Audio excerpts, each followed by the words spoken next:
Happiness, खुशी मिलना आज हर किसी का ड्रीम होता है। हर कोई सोचता है मुझे बंगला चाहिए, गाड़ी चाहिए, ये चाहिए, वो चाहिए। 70% लोग ऐसे हैं जिनके पास सब कुछ है फिर भी वो लोग खुश नहीं है। Happiness is the ultimate goal, ultimate purpose of human life. एक टाइम होता था जब 50 पैसे की मेलोडी आपको खुश कर देती थी, और आज एक मर्सिडीज आपके घर में है फिर भी आप दुखी है, फिर भी आप उदास है। जितने भी आज यंगस्टर्स है, कॉलेज में है, स्कूल में है, कहीं ना कहीं उन लोगों को ये हैबिट हो चुकी है। मुझे है ना जेनजी बहुत अच्छी जनरेशन लगती है। लोग उनके हमेशा माइनस पॉइंट ही निकालते हैं। जेनजी में भी बहुत सारे प्लस पॉइंट है, पर मुझे उनके बारे में एक ही दुख लगता है कि यार उन्होंने ना वो वर्ल्ड कभी देखा ही नहीं जहाँ हम लोग मोबाइल के बगैर जीते थे। आज अगर हम वर्ल्ड के सबसे रिचेस्ट पर्सन की बात करें, इलॉन मस्क, लोगों को लगता है कि यार सबसे अमीर आदमी है, लेकिन उसके भी लाइफ में कहीं ना कहीं अनहैप्पीनेस है। 3 बार डिवोर्स हो चुके हैं, इतनी सारी कंपनी शुरू होके बंद हो चुकी है। तो क्या पैसा बुरा है? पैसा बुरा?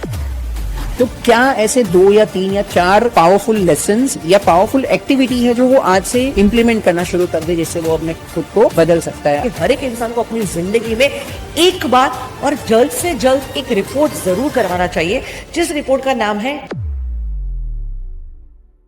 जब हम स्कूल में थे तब लगा कि यार कॉलेज में जाएंगे तब बहुत खुशी मिलेगी। जब कॉलेज में गए तब लगा यार कोई अच्छी जॉब मिल जाए तो हम बहुत ज़्यादा खुश हो जाएंगे। जब जॉब मिली तो लगा यार पैसा कम मिल रहा है, ज़्यादा पैसा आएगा तो खुशी मिलेगी। लेकिन भाई आज सच्चाई ये है कि जितनी ज़्यादा पैसे आते हैं ना तभी भी खुशी तो मिलती नहीं है। तो खुशी एग्जैक्टली मिलती कहाँ है?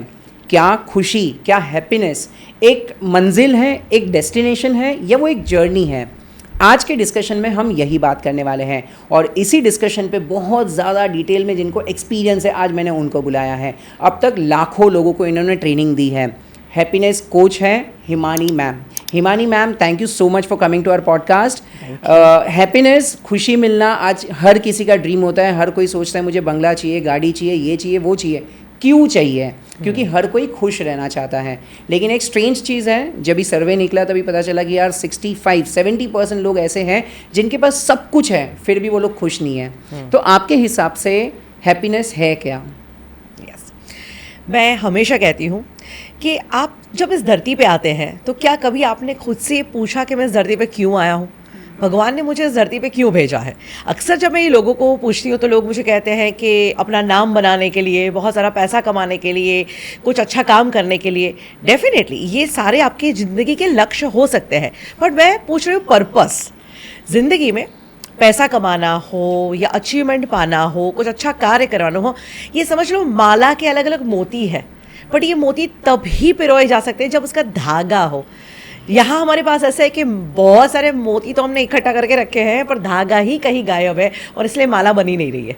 ये सब कुछ होने के बावजूद भी लोग, इंसान यही कहता है कि भाई मैं अंदर से खाली महसूस कर रहा हूँ, खुश नहीं महसूस कर रहा हूँ। तो अपने आप को आंखें बंद करके ये पूछना कि भगवान ने जो हमें ये इंसान रूपी जन्म दिया, तो सबसे इंपॉर्टेंट भगवान हमसे क्या करवाना चाहते होंगे। एंड आप जब अपने आप को पूछेंगे तो अंदर से आवाज़ आएगा खुश रखना चाहते होंगे भगवान। हम खुशी को अनुभव करने के लिए हमें ज़िंदगी रूपी जो एक जर्नी मिली है, लाइफ मिली है, उसको एक्सपीरियंस करने के लिए आए हैं, अपने आप को अवेकन करने के लिए आए हैं। और सबसे इम्पोर्टेंट था कि ज़िंदगी मिली है, उसको जीना है, और हम बाकी सब कुछ कर रहे हैं, जीना ही भूल रहे हैं। और इसलिए अक्सर लोग क्या कहते हैं पता है, हम ज़िंदगी काट रहे हैं। अबे तुझे काटने को थोड़ी बोला था, तुझे जीने को बोला था।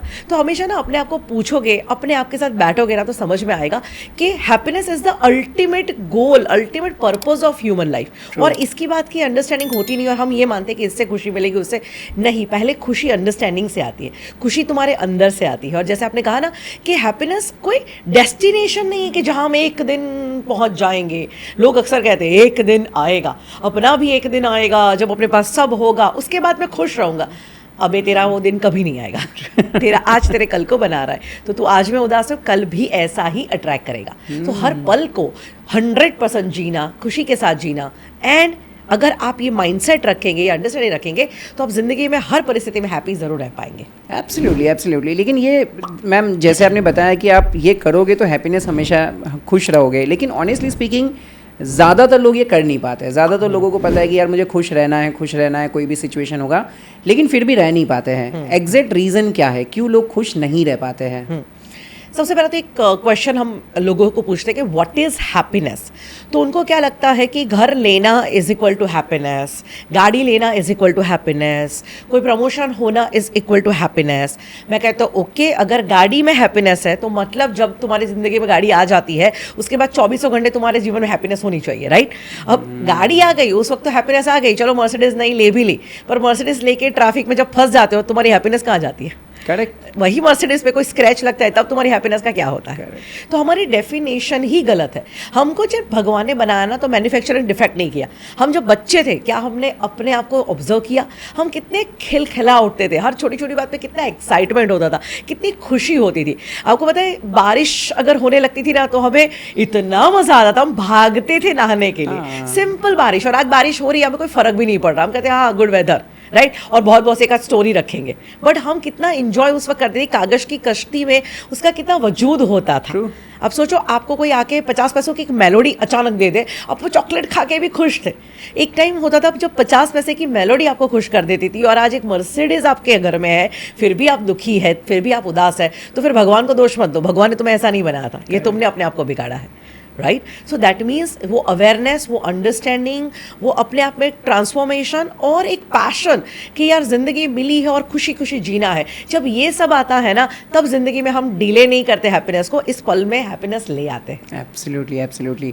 तो मैम आपके हिसाब से फिर हैप्पीनेस का डेफिनेशन क्या है? आपने बताया लोगों का डेफिनेशन खराब है, नहीं समझ पा रहे, तो डेफिनेशन एग्जैक्टली है क्या? किस चीज़ को वो लोग खुशी मानेंगे? यस, हैप्पीनेस एक अपने आप एक बहुत बड़ा शब्द है। वैसे शब्द छोटा है पर उसके अंदर सब कुछ आ जाता है। हैप्पीनेस माने पॉजिटिव एनर्जी। आपने कभी भी जिंदगी में याद करना, जब आप खुश महसूस करते हैं तो आप कैसा महसूस करते हैं? अपलिफ्टेड महसूस करते हैं। आपके दिल में ग्रैटिट्यूड हो आप अपलिफ्टेड महसूस करते हैं, आपके दिल में प्यार हो आप अपलिफ्टेड महसूस करते हैं, आपके दिल में जॉय होता है तभी आप अपलिफ्टेड महसूस करते हैं। तो ये सारी पॉजिटिव हैप्पी फीलिंग्स कहा जाता है। और एग्जैक्टली उल्टा, जब हम सैड होते हैं हम डाउन फील करते हैं, जब हम अपसेट होते हैं हम लो फील करते हैं, हम गुस्सा करते हैं हमारी एनर्जी खत्म हो जाती है। तो जिंदगी में जो हैप्पीनेस है वो एक पॉजिटिव ऊर्जा है जिसके अंदर हमें अपने आप को बरकरार रखना है। और अगर आप मैनिफेस्टेशन के साइंस से भी समझेंगे और जिंदगी में आप ये चाहते हैं कि मुझे अच्छा भविष्य क्रिएट करना है, तो भी बहुत ज़रूरी है कि अपने वर्तमान में आप उस ऊर्जा में रहें। आप हमेशा इंतजार में है कि एक दिन आएगा तो मेरे पास ये सब होगा, पर वो सब होगा तो उसके लिए खुशी भी तेरे अंदर होगी ना। और आज तेरे अंदर कौन सी ऊर्जा है? नेगेटिविटी की ऊर्जा, तो वो तेरे लिए नेगेटिविटी ही अट्रैक्ट करेगी। तो हैप्पीनेस और कुछ नहीं है, हमारी ऊर्जा है, हमारी एनर्जी है, हमारी फीलिंग है, और ये बाहर कहीं नहीं है, ये हमारे अंदर है। अगर हमारे अंदर से हम हैप्पी नहीं रह सकते तो बाहर की दुनिया भर की परिस्थिति हमें क्यों ना मिल जाए, हम कभी हैप्पी नहीं रहेंगे। ऋतिक रोशन का एक बहुत अच्छा इंटरव्यू है, उसमें कहा कि जब मैं छोटा था मुझे लगता था कि अगर मैं अच्छा एक एक्टर बन जाऊंगा तो मैं बहुत हैप्पी हो जाऊंगा। मैं एक्टर बन गया, मुझे हैप्पीनेस नहीं मिली। फिर किसी ने कहा तेरी फिल्म हिट हो जाएगी तो बहुत हैप्पी रहेगा। फिल्म हिट हो गई, मैं हैप्पी नहीं रहा। फिर किसी ने कहा तेरी जब 100 करोड़ में शामिल हो जाएगा क्लब के अंदर तब तुझे खुशी मिलेगी। अरे वो भी हो गया पर खुशी नहीं मिली। तब समझ में आया कि हम चीज़ों पे अपनी खुशी को डिले करते हैं, उसको टांग के रखते हैं, हम वजहें ढूंढते हैं कि ये वजह हो तो खुशी मिले, वो वजह हो तो खुशी मिले। बट अगर खुश रहना है तो वजह की तलाश नहीं करनी, बिना वजह खुश रहना है, क्योंकि वजह की वजह से तुम खुश हो, और अगर तुम्हारी वजह खत्म हो गई तो तुम्हारी खुशी भी खत्म है। पर बिना वजह खुश हो तो तुम हरदम खुश रह सकते हो। अमेजिंग अमेजिंग अमेजिंग, बहुत इंपॉर्टेंट चीज़ बता दी। लेकिन अभी बीच में जो आपने एक चीज़ बताई कि नेगेटिविटी से आपको दूर रहना है, Yes. जबकि आज बहुत ज़्यादा लोग तो ज़्यादातर नेगेटिविटी से ही घिरे हुए हैं। मोबाइल चालू करो, रील्स देखो तो कुछ कहीं ना कहीं झगड़े दिख रहे हैं, कुछ किसी और लोगों को वही बिग बॉस टाइप की चीज़ों में मज़ा आ रही है। इनफैक्ट लाइक कभी अगर हम रिलेशनशिप में बात करें या कोई दूसरी चीज़ की में बात करें तो नेगेटिविटी हमेशा थॉट्स वगैरह सारी चीज़ें आती रहती है। कैसे उसको कंट्रोल किया जाए? आपको अपनी ज़िंदगी का ना कहते हैं हर आयाम पे ट्रांसफॉर्मेशन लाना पड़ेगा, जिसके अंदर आपके थॉट्स, आपके वर्ड्स, आपकी बिलीफ, आपके आसपास का माहौल, आपके आसपास के लोग, ये सब में ट्रांसफॉर्मेशन चाहिए। क्योंकि आज अगर आप बहुत सारा पॉजिटिव विचार तो कर ही रहे हो, पर आपका कोई ऐसा घर का सदस्य हो या कोई बहुत नज़दीक का इंसान हो जो हमेशा आपको नेगेटिव ही बोलता है, तो आप वापस नेगेटिव हो जाएंगे। अच्छा, चलो आपके आसपास बहुत पॉजिटिव एनवायरनमेंट है, पर हो सकता है कि आपकी हैबिट्स कुछ ऐसी है कि सुबह उठ के पहले ही आप ऐसा कंटेंट देख रहे हो, तो भी आप अपनी हैप्पीनेस बरकरार नहीं रह सकते। करेक्ट। तो हैप्पीनेस एक इतना बड़ा सब्जेक्ट है। जब हमारे वर्कशॉप में हम सिखाते हैं तो हम ये नहीं कहते कि कोई एक एस्पेक्ट पे काम करो, आप हर एस्पेक्ट पे अपनी जिंदगी में काम करो, जिसमें आपके जैसे कहा थॉट्स से लेके, वर्ड्स से लेके, मान्यताओं से लेके, एनवायरनमेंट से लेके, आपकी हैबिट से लेके, आपका रूटीन से लेके, सब कुछ सुबह उठने से लेके रात को सोने तक, हर चीज़ में छोटे छोटे करेक्शन लाने पड़ेंगे। ऐसा नहीं कि बहुत बड़ी कोई ट्रांसफॉर्मेशन की जरूरत है, पर हर चीज़ में एक अवेयरनेस हो और उसकी दिशा बदल दी जाए। जैसे हमारे साथ आज हम ट्रैफिक में फंस गए, अक्सर हम क्या करते हैं, तुरंत नेगेटिव, ये देश ही ऐसा है, हमारा शहर ही ऐसा है, गवर्नमेंट ही ऐसी है, ये हट क्यों नहीं रहा, खाली हॉल मारते रहेंगे। उससे आपको पता है कुछ बदलाव नहीं आने वाला। तो उस वक्त मैं अपनी एनर्जी को इतना बिगाड़ लूँ, इससे अच्छा जब मेरे हाथ में वो सिचुएशन नहीं है पर उसका रिस्पॉन्स देना मेरे हाथ में है, तो क्यों ना मेरे 2 फेवरेट गाने सुन लूँ, क्यों ना कोई अपने से बात कर लूँ। तो वो टाइम मुझे पता है कि मेरे हॉर्न मारने से या मेरे चिड़चिड़ेपन से वहाँ अगर सॉल्यूशन नहीं आ रहा, तो उस वक्त मैं अपनी हैप्पीनेस को कैसे बरकरार रख सकूँ। ये अवेयरनेस जब आती है तब हम रियल ट्रांसफॉर्मेशन लाते हैं। Amazing example. ये और क्या क्या चीज़ें कर सकते हैं डेली लाइफ में, प्रैक्टिसेस इन नेगेटिव चीज़ों से दूर रहने के लिए? मैं अपनी लाइफ की कुछ एग्जांपल्स बताती हूँ। मैं इस फील्ड में जब आई ऑलमोस्ट 15 साल हो गए, लॉट्स ऑफ प्रैक्टिसेस मैं ज़िंदगी में कर रही हूँ और उसमें बहुत सारी चीज़ें मैंने अवॉइड करी और मेरे पार्टिसिपेंट को जब सिखाया तो उन्होंने भी कहा कि मैम बहुत ट्रांसफॉर्मेशन आया। तो जैसे उसमें से कुछ आदतें बताती हूँ।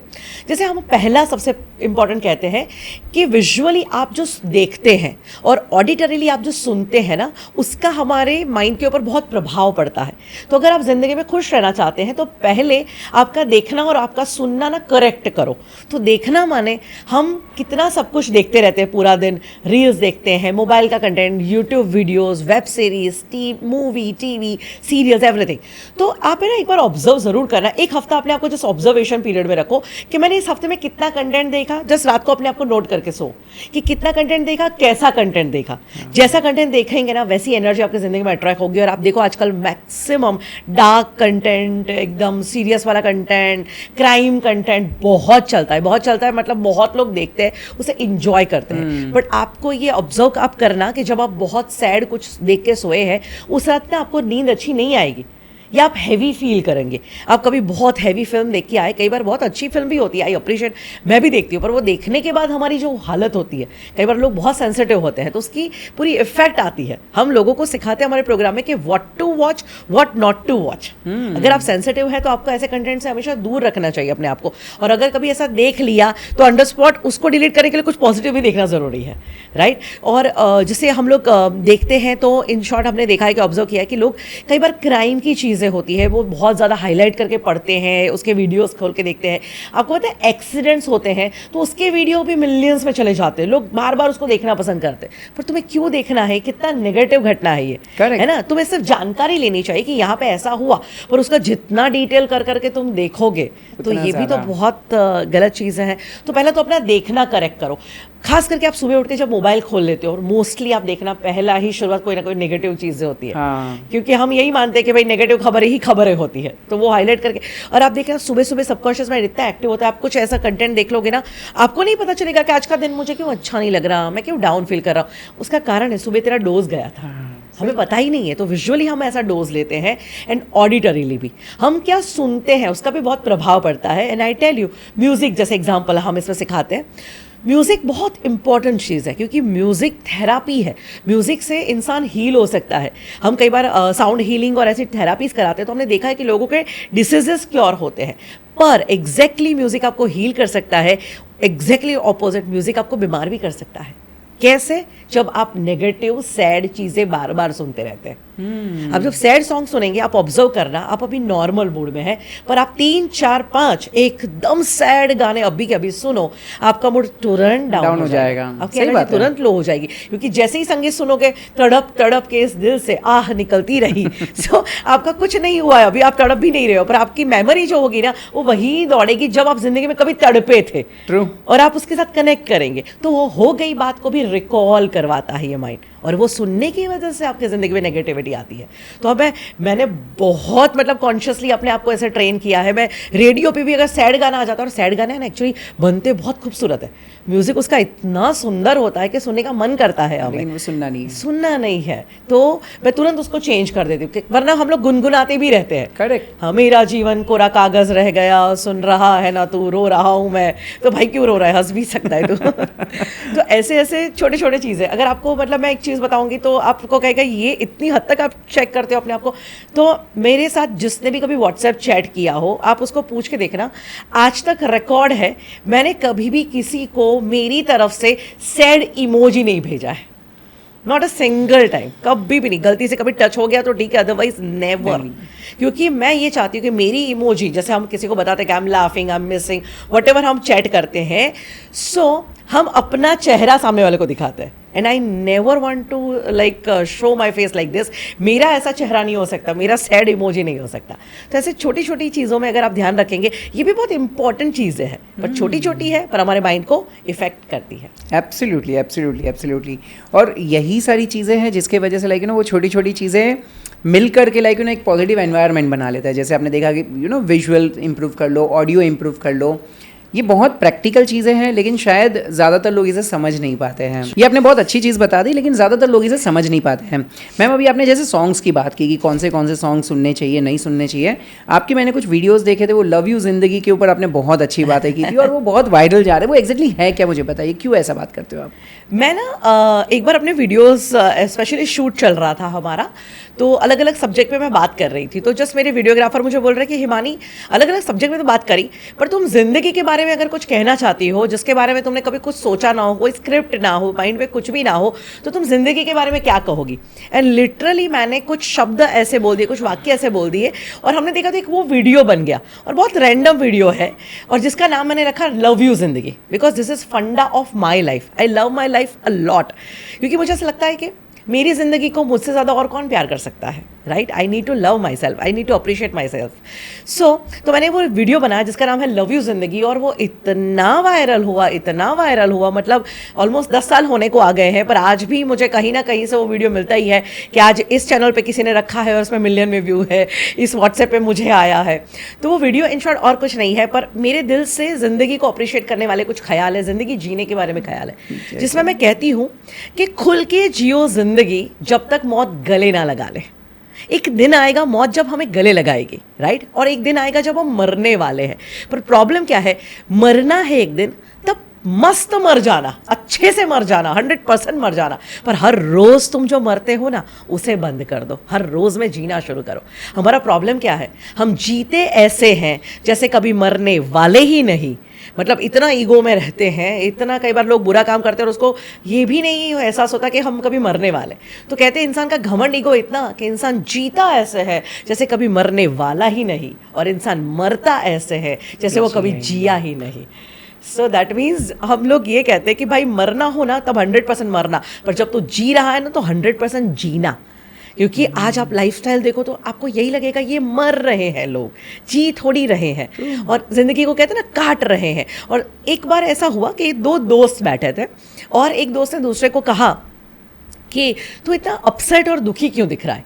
तो बोले मैं लाइफ के बारे में आज सब कुछ सोच रहा था और आज तो मेरा मूड ही ऑफ हो गया। बोले हुआ क्या, बता तो सही। तो बोले मैंने देखा कि यार हमारी लाइफ का ना कोई मतलब ही नहीं है। बोलते हैं पर हुआ क्या? तो बोले मैं सोच रहा था कि एक दिन आएगा और हम सब मर जाएंगे। अरे बोलो, ये तो कोई लाइफ का गोल है यार, एक दिन आएगा और हम सब मर जाएंगे। उसका दोस्त उसको हंसते हंसते कहते हैं कि हाँ, एक दिन आएगा जब हम मर जाएंगे, पर उसके पहले जितने भी दिन होंगे वो सारे दिनों में हम जिंदा होंगे। तो जिंदगी में कहते हैं ना, जिंदगी में कितने पल है वो मत गिनिए, पर हर पल में कितनी जिंदगी आप जी सकते हैं वो गिनिए। तो that is the love you जिंदगी वीडियो। अगर आपने नहीं देखा तो आज ही देख लेना। मैं 100% मैं हमेशा लोगों को कहती हूँ कि खुल के जियो, मतलब आपका दिल से जो इच्छाएं उसे पूरी करो। बस दूसरों को तकलीफ ना हो, दूसरों का बुरा ना हो, वो खाली ध्यान रखो। बाकी अपने लिए भी जियो। हम तो समाज और दुनिया की परेशानियों में से, मतलब इसको कैसा लगेगा, उसको कैसा लगेगा, वो क्या सोचेगा, ये क्या सोचेगा के चक्कर में इतना सब कुछ करते ही नहीं हैं और फिर आखिर में अफसोस ही रहता है। ट्रू। और ये आपने बहुत इंपॉर्टेंट चीज़ बताई कि रोज़ आपको जीना है, क्योंकि अभी जस्ट मैं रिसेंटली थोड़े दिनों पहले कुछ न्यूज़ देख रहा था हमारे को एक पॉलिटिशियन के बारे में। उन्होंने कुछ लास्ट मोमेंट पे लेटर लिखा था जिसमें उन्होंने लाइफ टाइम में उन्होंने बताया था कि मैं हमेशा खुश नहीं रह पाया। मुझे वो थोड़ा सा बता पाओगे वो एग्जैक्टली क्या है? हम एक रिट्रीट करवाते हैं हैप्पीनेस के ऊपर। तो सब लोग जब आते हैं तो सब मुझे कहते हैं कि हैप्पीनेस की रिट्रीट में क्या बात करोगे। पहला काम जो हम उस रिट्रीट में करते हैं ना, हम ये लेटर लोगों को बताते हैं। एंड दैट लेटर जो कहीं ना कहीं स्टीव जॉब्स से भी बहुत कनेक्टिंग है, और ये लेटर है और ये पॉलिटिशियन है मनोहर पर्रिकर जी। अगर आप गूगल करेंगे, नहीं जानते तो he was like ex CM of Goa. And Manohar Parrikar ji बहुत सक्सेसफुल रहे अपने करियर के दिनों में। पॉलिटिकल उनका बैकग्राउंड रहा, बहुत अच्छा नाम रहा, सब कुछ हुआ, बट आज भी उनका वो लेटर पड़ा हुआ है। वो लेटर कब उन्होंने लिखा था? डेथ बेड पे। कहते हैं इंसान जब मृत्यु की मूवमेंट में होता है ना, तो वो कभी झूठ नहीं बोलता, वो जो कहता है वो 100% सही होता है। तो एक इंसान अपनी ज़िंदगी में क्या चाहता है कि मेरे पास इनफ मनी हो, मेरा नाम हो, मेरी को जीवन में सफलता मिले। चलो इतना सब कुछ जो पाया हो तो ज़िंदगी से संतोष पाना ही चाहिए ना। करेक्ट। बट आप उनका लेटर पढ़ो, उस लेटर में उन्होंने लिखा है कि ज़िंदगी के अंदर मैंने इतनी सारी सफलताएं पाई, बट आज मुझे फील हो रहा है कि जैसे मैं एक मनी मेकिंग मशीन हूँ। आज मेरे पास सब कुछ है, पर मुझे जब मृत्यु सामने दिख रही है तो पता चल रहा है कि इसमें से कुछ भी, जिसके लिए मैंने पूरी ज़िंदगी दे दी, उसमें से कुछ भी मेरे साथ नहीं आएगा। न मेरा नाम, न मेरा मतलब काम, न मेरी फेम, न मेरा पैसा। मतलब इतनी मेहनत करके सब कुछ छोड़ के जाऊंगा तो मेरे साथ क्या आएगा? मेरे साथ एक ही चीज़ आएगी, मेरी यादें। और आज जब मैं अपनी लाइफ को रिकॉल कर रहा हूँ तो मुझे सफलता की बहुत सारी यादें दिख रही है, बहुत सारी काम की यादें दिख रही है, नाम की यादें दिख रही है, पर वो यादें नहीं दिख रही जिसमें मैं बहुत खुश था। वो यादें नहीं दिख रही जिसमें मैंने अपने परिवार को समय दिया था। वो यादें नहीं दिख रही जिसमें मैंने 100% अपने आप को जीता हुआ महसूस किया था।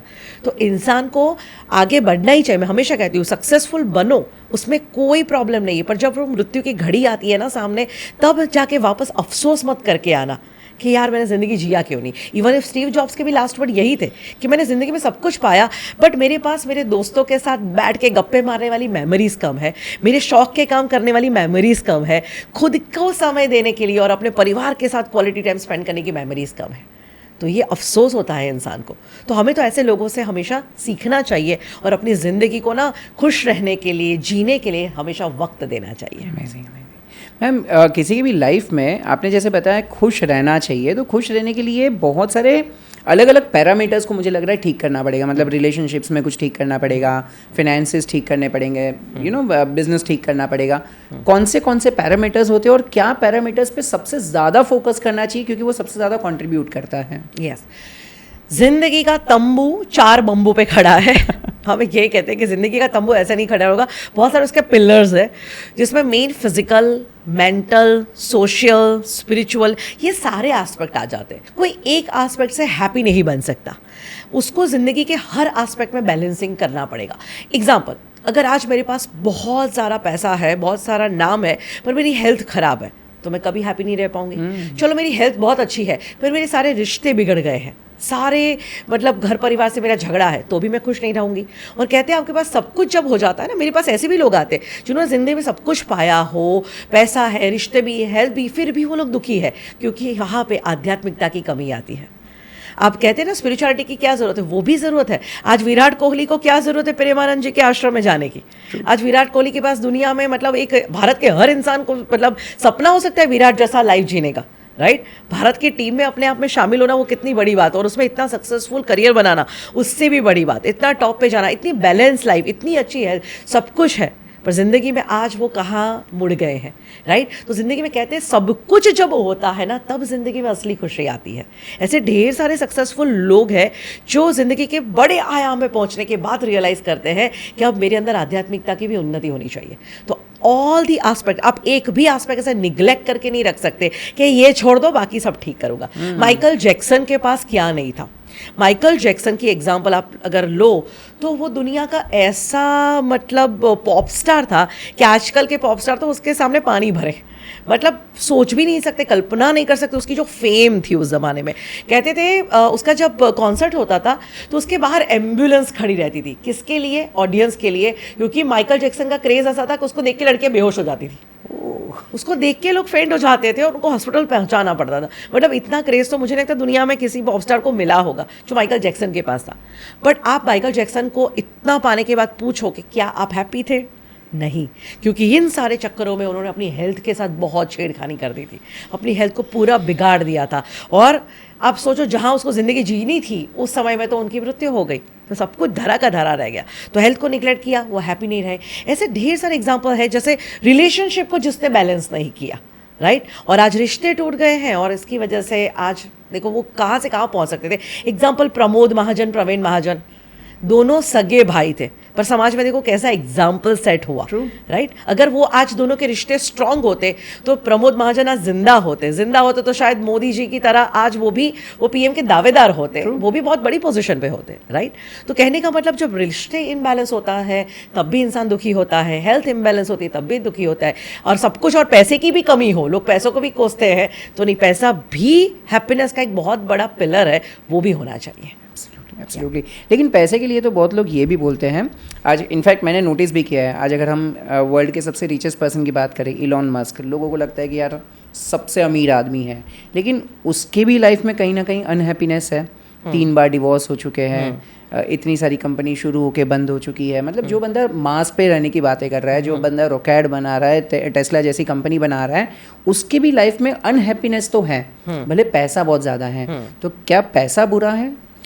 पैसा बुरा नहीं है, पर यहाँ आप ये देखो ना कि उनका एक पिलर छूटा हुआ है।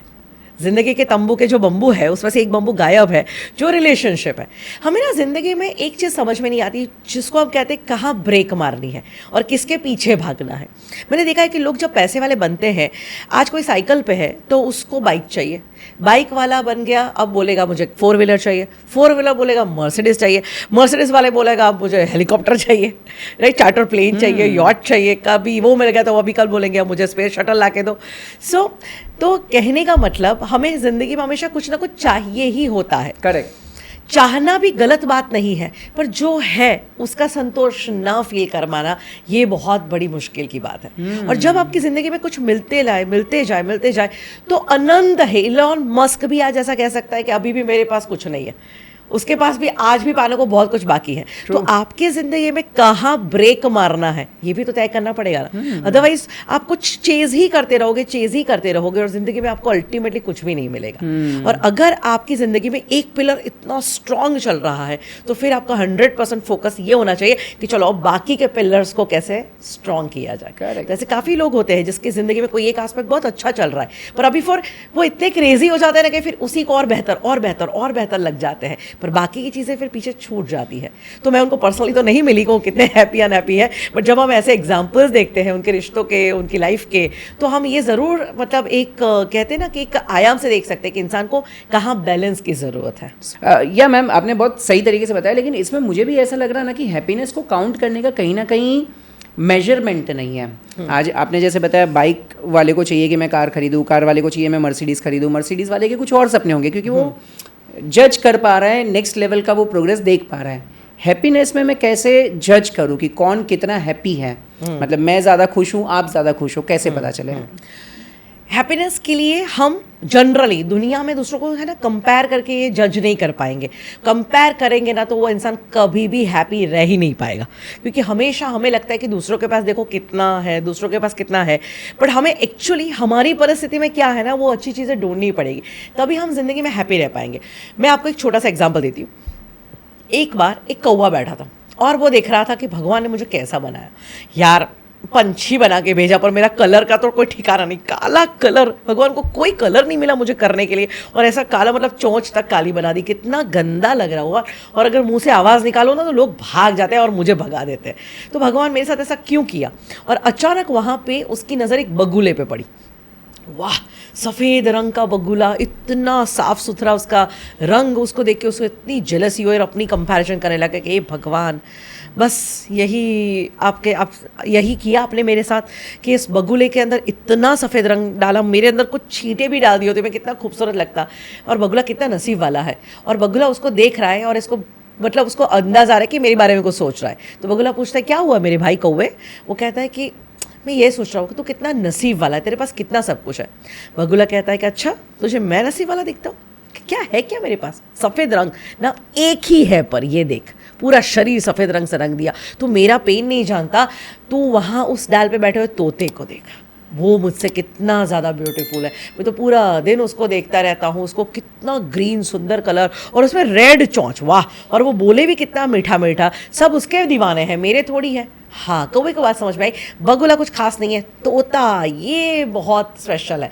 वो तोते को बुला के कहता है कि तोता तू तो इस दुनिया का सबसे नसीब वाला पंछी, यार कितना ब्यूटीफुल तुझे भगवान ने बनाया है ना। तोता कहता है खाक नसीब, भगवान ने दिया क्या मेरे को? दो ही कलर दिए, पर दो ही दिए ना। तू वहाँ बैठे हुए पार्क के मोर को देख, कितना सुंदर, इससे ऊपर कोई दुनिया में हो सकता है? जा उससे बात कर। हाँ, कौवे को भी बात समझ में आई। तोता तो हटाओ साइड में, इसकी लाइफ बहुत बढ़िया है।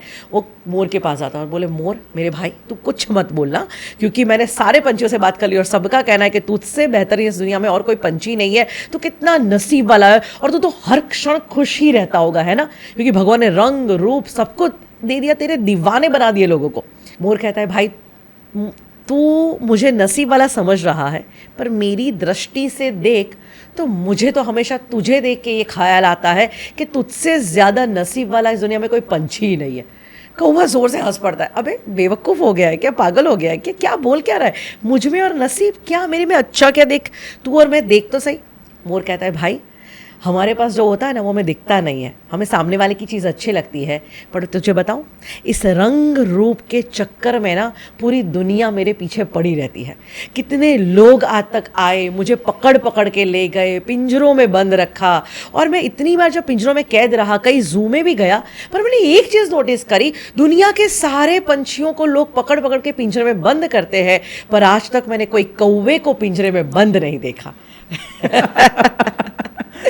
तो कितनी सही बात है, मतलब हम अपनी जगह से हम जिसको देख रहे हैं कि वाह क्या लाइफ है इसकी, पर हो सकता है वो तेरी ही लाइफ को देख रहा हो, क्योंकि तेरे पास जो है शायद उसके पास नहीं है। तो भगवान ने लाइफ को ना ऐसे बैलेंस कर दिया है।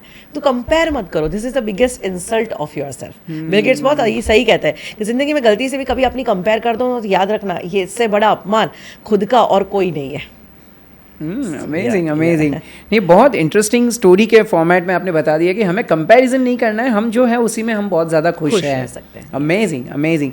मैम मैं आपकी जर्नी थोड़ा सा जानना चाहूँगा, क्योंकि आज हैप्पीनेस के ऊपर आप पिछले 15 साल से काम कर रहे हो और इतने हज़ारों लाखों लोगों को आपने ट्रांसफॉर्म किया है, उन लोगों को हैप्पी रहने में मदद की है। लेकिन जब ये आपके बारे में थोड़ा रिसर्च कर रहा था मुझे पता चला कि एक टाइम पे आप भी कहीं ना कहीं थोड़े डिप्रेशन में थे। राइट। आज बहुत सारे लोग जो हमारे वीडियो देख रहे हैं, हो सकता है कि वो भी कहीं ना कहीं अपने लाइफ से परेशान है, कहीं ना कहीं वो भी डिप्रेशन में है, या तो हो सकता है कि अपनी जॉब लाइफ से, आप तो रिलायंस बिरला जैसी इतनी बड़ी बड़ी कंपनीज़ में काम कर रहे थे, हो सकता है कि हमारे भी जो व्यूअर्स हैं वो भी देख रहे हैं, वो भी अपनी जॉब लाइफ में कहीं ना कहीं परेशान है, काम अच्छा नहीं लग रहा है, 9 to 6 जॉब बोरिंग हो गई है, कुछ दूसरा कर नहीं पा रहे, बॉस ख़राब है, जो भी है। ऐसे सिचुएशन में आप कैसे बाहर आए, कैसे खुद को संभाला और कैसे ये जर्नी पे आए? मैं इसलिए जानना चाहता हूँ क्योंकि हमारे भी जो ऑडियंस है वो कहीं ना कहीं ऐसे सारे पेन से जा रहे हैं, वो क्या इंस्पिरेशन ले सकते हैं?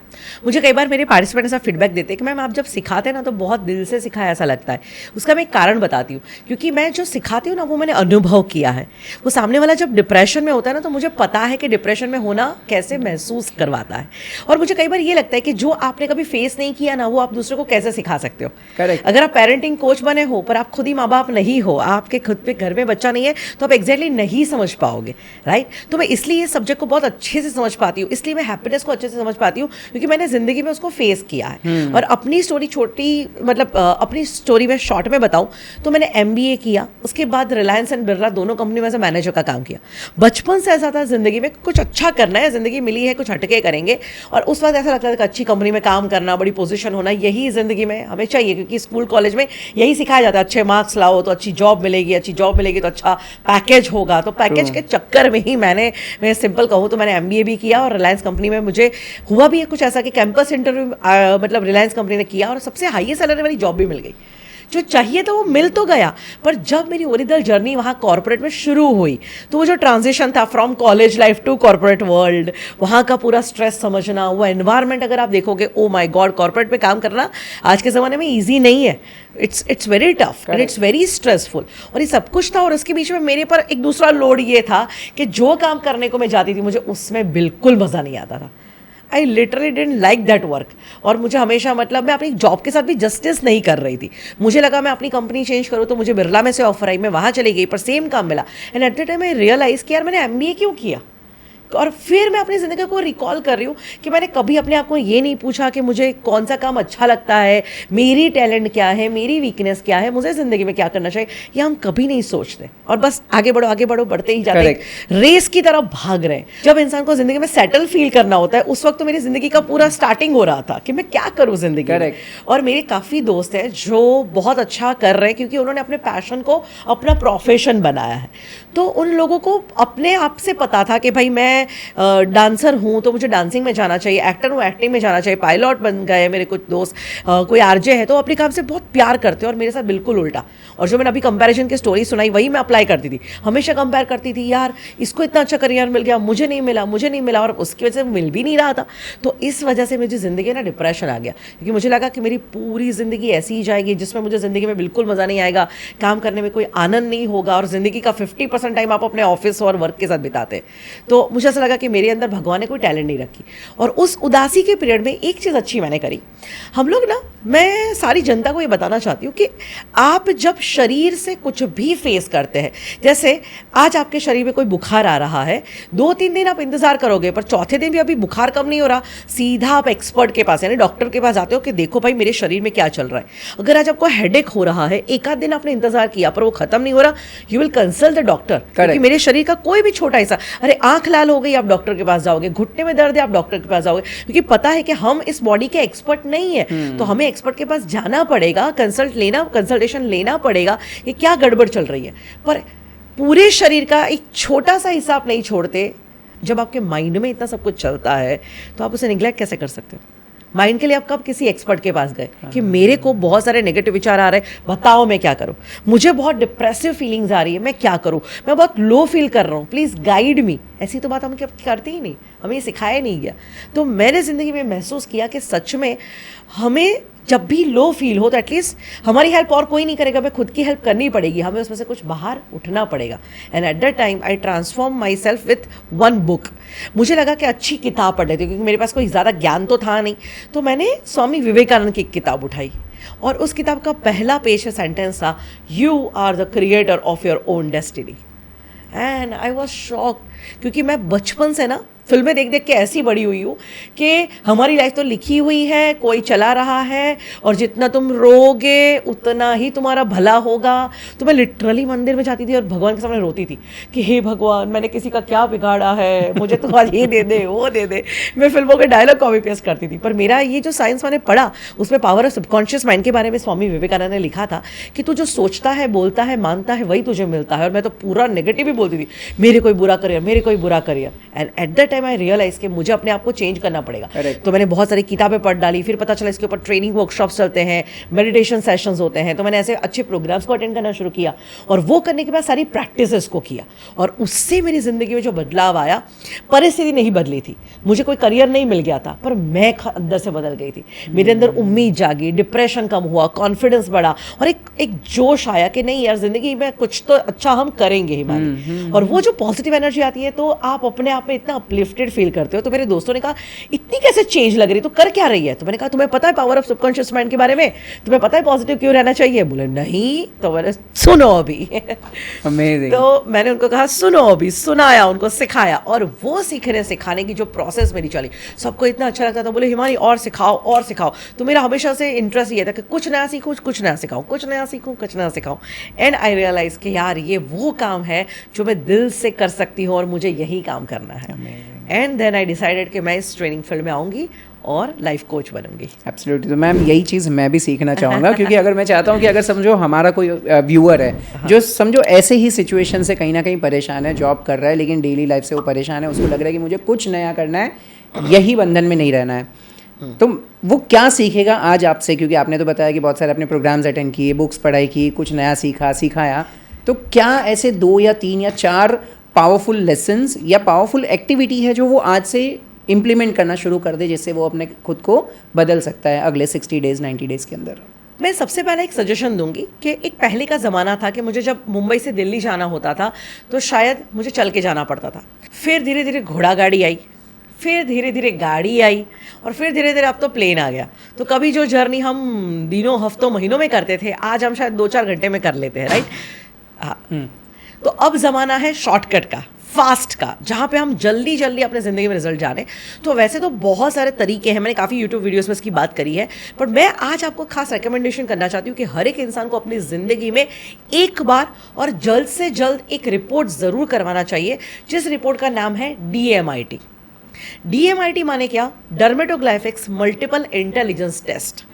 हमारे ऑफिस में बहुत सारे लोग आते हैं और उनका जो फीडबैक हम सुनते हैं तो हमने देखा है कि इतना ज़्यादा आपकी ज़िंदगी के बारे में ना आपको कोई नहीं बता सकता जितना ये इस रिपोर्ट से पता चलता है।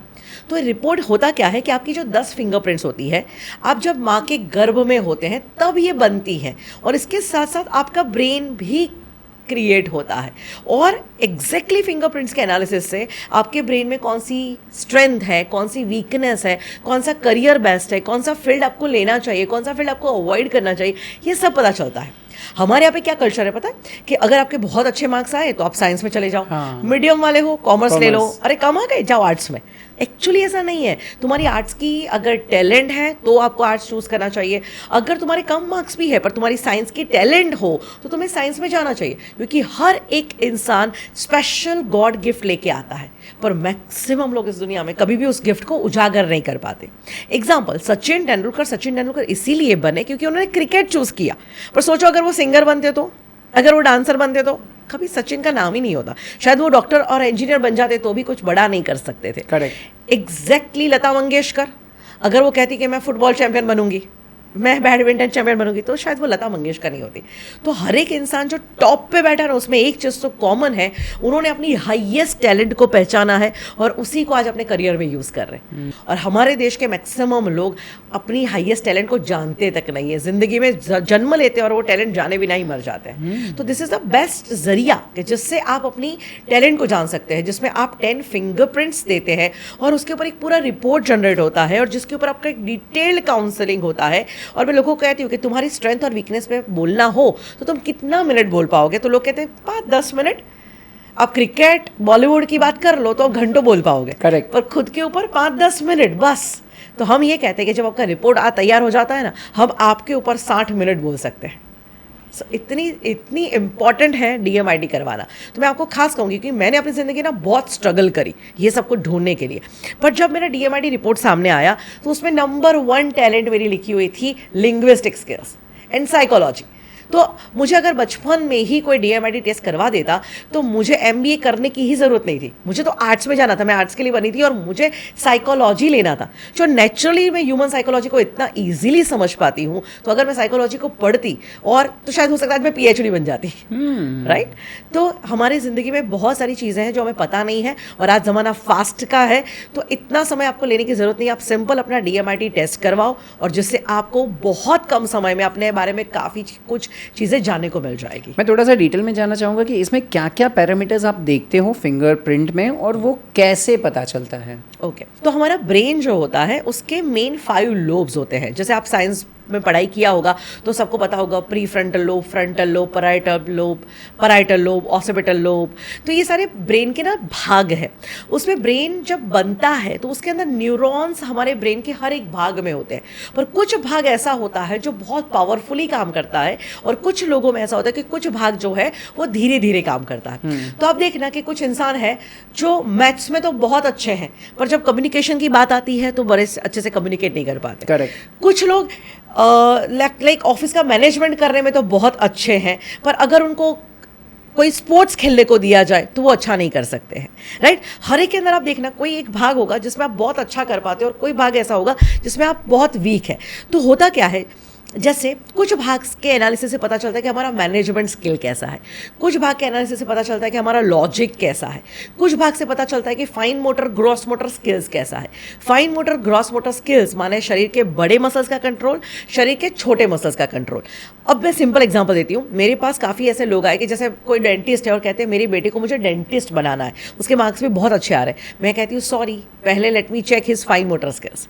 अगर बेटे का बहुत अच्छा मार्क्स आ रहा है पर अगर उसके फाइन मोटर अच्छे नहीं है, तो फाइन मोटर माने क्या, शरीर के छोटे मसल्स का कंट्रोल।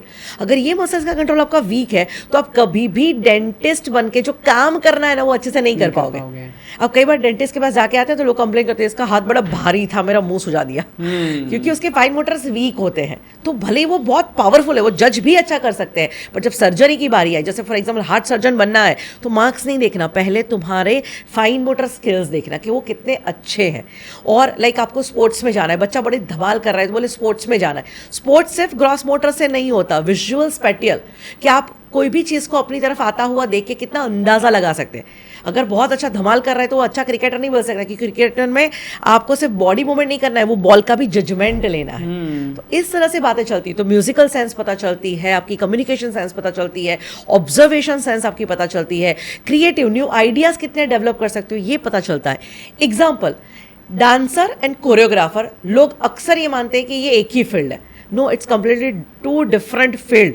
और ऐसा हो भी सकता है कि कोई बहुत अच्छा डांसर अच्छा कोरियोग्राफर ना हो, और कोई अच्छा कोरियोग्राफर अच्छा डांसर ना भी कर सके, क्योंकि डांस शरीर के बिग मसल से होता है और कोरियोग्राफी दिमाग से होती है, जिसमें आप विजुअली काम करते हो कि इस बीट पे ये स्टेप, इस बीट पे ये स्टेप, राइट। तो इस तरह से लोगों को इसकी जो जानकारी होती है वो होती नहीं, तो हम इस पर बहुत डिटेल में जाते हैं। Plus like IQ, AQ, CQ, SQ, ये सारे क्वेश्चन हम स्कूल में थे, कॉलेज में थे, हमें इंटेलिजेंट क्वेश्चन के बारे में बताया, पर बाकी के क्वेश्चंस का क्या। एग्जाम्पल, अगर आपको पायलट बनना है, अभी हमारे पास एक काउंसलिंग आया था जिसमें मदर फादर इंटरेस्टेड थे कि मेरी बेटी को हमें पायलट बनाना है। हमने क्लियर कट मना कर दिया। किस चीज़ को देख के? उसका AQ देख के। AQ माने एडवर्सिटी क्वेश्चन, कि इमरजेंसी में ये लड़की कितनी अच्छी है, क्योंकि पायलट बनना है और आप अगर इमरजेंसी हैंडलिंग में ही अच्छे नहीं हो तो सोचो कितना रिस्क हो गया आपकी लाइफ के ऊपर, राइट। कुछ लोगों को पता है, आपने देखा होगा कि इमरजेंसी आते ही एकदम स्ट्रांग काम करते हैं, और कुछ लोग इमरजेंसी आते ही घबरा जाते हैं। तो ये होता है हमारा AQ, तो ये पता चलता है। और ऐसे ही हमारे पास 3 चीज़ें हैं जिसे हम कहते हैं visual power, auditory power, kinaesthetic power. वैसे तो हमारी 5 सेंसेस बहुत पावरफुल है, पर ये 3 सेंसेस जो ह्यूमन में बहुत एक्टिव रहती है, उसमें से भी मैक्सिमम लोगों की कोई एक सेंस होती है जो बहुत ट्रिगर होती है, बहुत पावरफुल होती है, वो लोगों को नहीं पता। जैसे आप कोई भी काम करते हो ना, तो हर चीज़ सीखने के 3 तरीके होते हैं। कुछ लोग विजुअल होते हैं, वो हमेशा शार्प, मतलब वो चीज़ को देखते हैं, ऑब्जर्व करते हैं, उनको आ जाएगा। Auditory will learn everything with communication, वो लोग सुनेंगे प्रोसेस को। और काइनेस्थेटिक होते हैं ना, वो कुछ ना कुछ करते रहेंगे। जैसे चाय बनाना सीखना है तो आप ऑब्जर्व करना, कुछ लोग बहुत ध्यान से देखेंगे कि चाय कैसे बन रही है। ऑडिटरी विल ऑलवेज कम्युनिकेट, अच्छा मतलब 2 चम्मच डालनी है शुगर, 2 चम्मच चाय, बराबर। अरे पर तू देख रहा है क्यों बोल रहा है? नहीं, वो बोलेगा क्योंकि उसको सुनने से याद रहता है। और काइनेस्थेटिक होंगे ना, वो क्या बोलेंगे, लाओ मैं बना देता हूँ, मैं बनाऊंगा, मैं नहीं भूलूंगा। वो प्रैक्टिकल करते हैं। तो अब होता क्या है कि मदर विजुअल रही है, फादर विजुअल रहे, तो बच्चे को क्या बोलते हैं, रीड कर। पर बच्चा अगर काइनेस्थेटिक है वो 10 मिनट नहीं बैठेगा। काइनेस्थेटिक बच्चा है ना, वो कभी लंबा नहीं बैठ सकते, और अगर आप उसे बैठाओगे तो वो भी उसके लिए पनिशमेंट है, क्योंकि उसका ब्रेन बंद हो जाता है। अच्छा, काइनेस्थेटिक बच्चे होते हैं, आपने देखा होगा, वो पैर हिलाते रहते हैं। आपने कई बार बच्चों को देखा है, मम्मी क्या बोलती है, अरे पैर मत हिला, फोकस कर, पर वो फोकस ही कर रहा है क्योंकि वो काइनेस्थेटिक है ना, तो इस तरह से फोकस करता है। तो इससे इतनी सारी चीज़ें पता चलती है। एक बहुत बढ़िया बात, हमने तो इसको, मतलब ये स्टूडेंट के लिए तो इम्पॉर्टेंट है ही है, ऑल दी करियर बनाने वाले लोग जो करियर में आगे बढ़ना चाहते हैं, working professional, government employees, corporate people, businessman, ये लोगों के लिए इंपॉर्टेंट है। और ये सबसे ज़्यादा इंपॉर्टेंट है रिलेशनशिप के लिए, क्योंकि कई बार हमारे पास है ना इतने सारे झगड़े आते हैं, कई बार हमारे पास ऐसे ऐसे रिश्तों के प्रॉब्लम आते हैं, जैसे कपल है, डिवोर्स लेने का प्लान करे क्योंकि दोनों ये फील करें कि हम एक दूसरे को प्यार ही नहीं करते। फिर मैं जब डिटेल में बात करती हूँ तो हस्बैंड बोलता है मैं इतना सारा करता हूँ, उसको लगता ही नहीं है। वाइफ बोलती है मैं इतना सारा करती हूँ, उनको लगता ही नहीं है। फिर मैं कहती हूँ एक काम करो, DMIT करो तो। और फिर देखते हैं कि हस्बैंड होता है तो वो विजुअल है, और वाइफ है वो एकदम काइनेस्थेटिक है।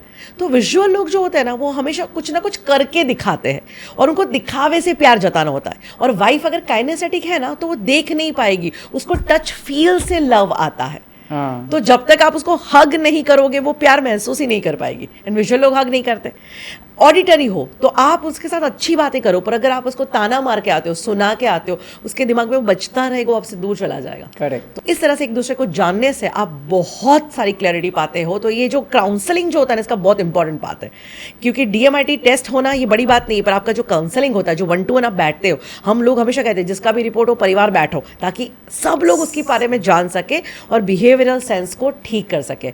तो हर एक इंसान को मैं कहूँगी ज़िंदगी में जितना जल्दी कर लो उतना अच्छा है, आपको लाइफ टाइम गाइडेंस मिलेगा। और बढ़िया बात यह है कि लाइफ में एक ही बार करना होता है, क्योंकि फिंगरप्रिंट्स कभी नहीं बदलती, तो reports will be always same. So जितना जल्दी, इट्स वेरी बेनिफिशियल। एब्सोल्युटली। लेकिन इसमें कभी ऐसा नहीं होता कि अगर लेट्स से फॉर एग्जांपल कोई स्टूडेंट है जिसको इंटरेस्ट कोई अलग फील्ड में है, लेकिन उसका रिपोर्ट कोई और अलग फील्ड में जाने के लिए बोल रहा है, हाँ। तो वो अपने पैशन को, इंटरेस्ट को फॉलो करे या आपने जो बताया वो करे?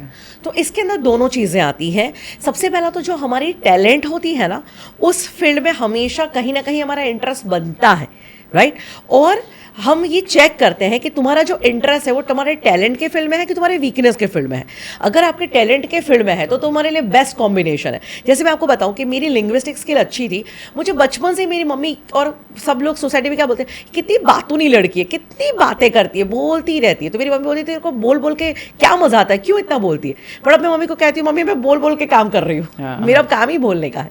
तो आपका इंटरेस्ट इनडायरेक्टली होता ही है, पर ये पता नहीं होता, क्योंकि मैंने जिंदगी में कभी स्टेज से नहीं बोला था, ये टैलेंट मुझे नहीं पता थी। तो ये हमारी हाल होता है कि हमारे पास वो टैलेंट वो होती है, इंटरेस्ट भी होता है, पर हमें समझ में नहीं आता। जैसे मैं मेरे क्लास में ना प्रॉब्लम सॉल्वर थी। जब भी मेरे दोस्तों को प्रॉब्लम आता था तो मुझे बड़ा मजा आता कि मैं सॉल्व करके दे दूं, उन लोगों का मतलब झगड़ा सुलझा दूं। पर ये मुझे नहीं पता था कि ये एज अ काउंसलर का गुण है मेरे अंदर। तो ये मेरी टैलेंट भी थी, मैं नेचुरली अच्छा भी करती थी, पर जब तक वो पता नहीं चला, एग्जैक्टली क्लैरिटी नहीं मिलती। Correct. और DMIT में ऐसा नहीं है, अगर आपकी कोई वीकनेसेस भी है तो भी गुड न्यूज़ है कि हम उसको डेवलप कैसे करें वो भी आपको सिखाते हैं। तो इसमें कहीं ऐसा नहीं कि आप रुक जाते हो, उल्टा आपको एग्जैक्टली क्लैरिटी आती है कि कहाँ मुझे डेवलपमेंट करना है। Absolutely, absolutely. बहुत बहुत शानदार तरीके से मैम आपने DMIT के बारे में बताया। लेकिन मैं वापस से वही लूप को कंटिन्यू करूँगा। आपने कौन सी ऐसी चीज़ें सीखी जब भी आप कॉर्पोरेट लाइफ में जॉब कर रहे थे, जब भी आप डिप्रेशन वाले फेज़ में चले गए और फिर आप ये स्पीकर के फेज़ में आए? हाँ। कौन सी ऐसी चीज़ें आपने सीखी जो शायद हमें सीखनी ज़रूरी है? एक तो आपने बता दिया DMIT, और क्या क्या चीज़ों पे फोकस करना चाहिए? मुझे ऐसा लगता है कि इंसान को हर वो चीज़ जो उसकी ज़िंदगी को और भी बेहतर बनाए वो सीखनी चाहिए, क्योंकि मुझे ऐसा लगता है learning is the best earning. APJ Abdul Kalam की एक बात मुझे बहुत दिमाग में अड़ गई कि हम जिंदगी में जो भी कमाते हैं शरीर के सिर्फ 10% हिस्से से कमाते हैं, बट हमेशा हमारा खर्चे पे फोकस नीचे के 90% पे होता है। कपड़े, गहने, खाना पीना, एंजॉयमेंट, सब कुछ। पर लिटरली आप अपने आप को पूछो कि हम लर्निंग के लिए कितना समय निकालते हैं, कितना इन्वेस्टमेंट करते हैं। आज अगर लर्निंग के बेसिस पे ही, नया सीखने के बेसिस पे ही एक सामान्य इंसान स्वामी विवेकानंद बन सकता है, एक सामान्य इंसान APJ अब्दुल कलाम बन सकता है, तो हर एक भारतीय अगर ज़िंदगी में एक गोल बना ले कि I want to learn something very helpful, तो कितना आगे हम बढ़ सकते हैं।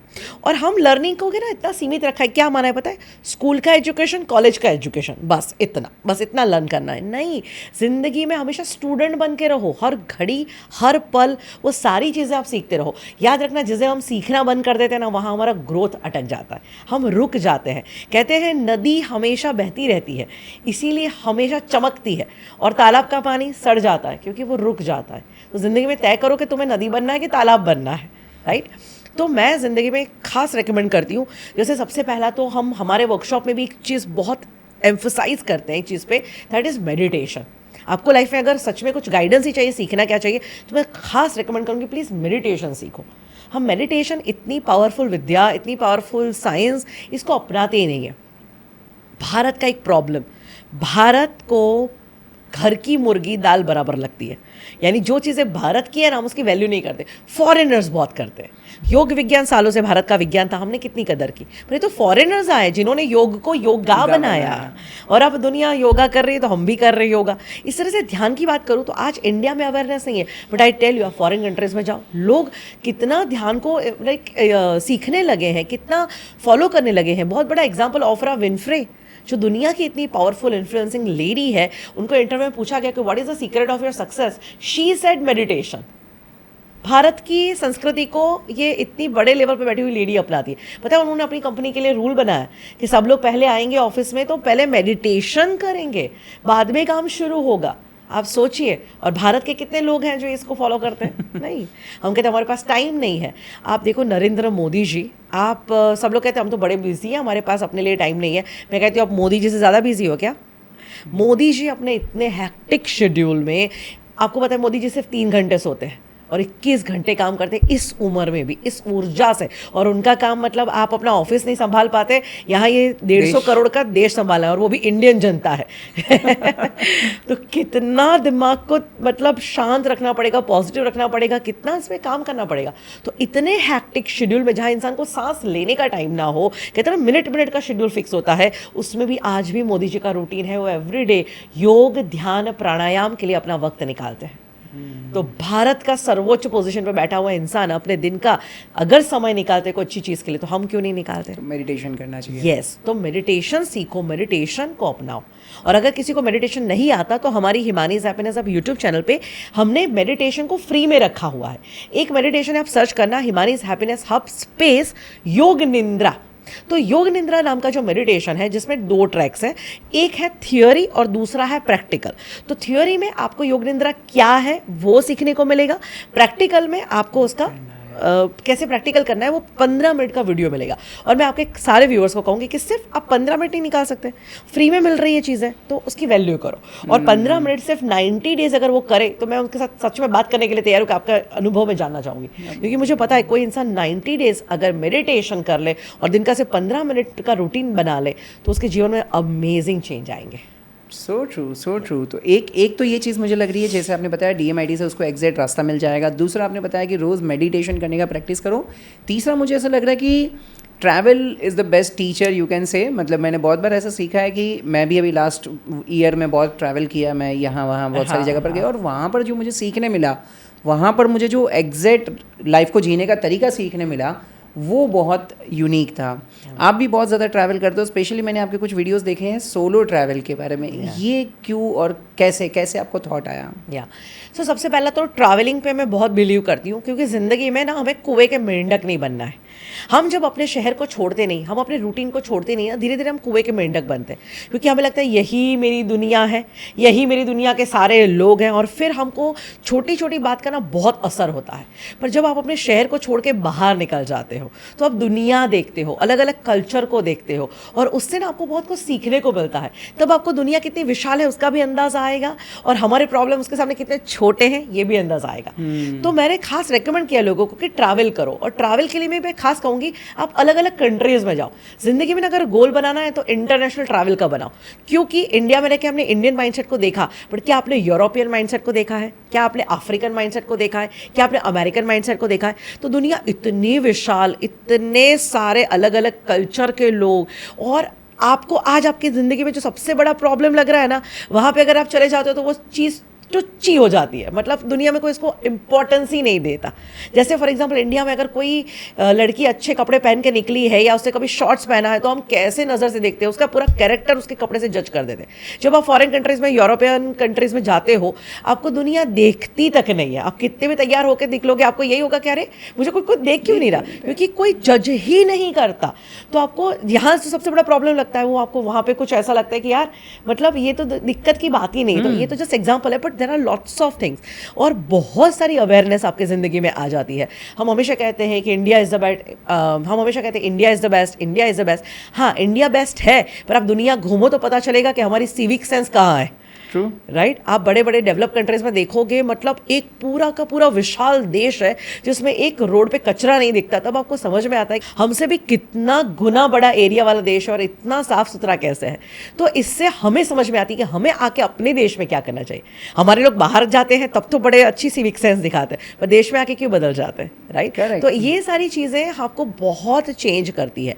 और वैसा ही ट्रैवलिंग का जो आपने सजेशन मुझे मतलब, और ऐसा ही ट्रैवलिंग का जो आपने बात किया सोलो ट्रैवलिंग पे हमारे पार्टिसिपेंट को हम एक चीज़ सिखाते हैं कि पहले तो साल में ना एक वैकेशन परिवार के साथ लो, कंपलसरी कहीं ना कहीं घूमने जाओ।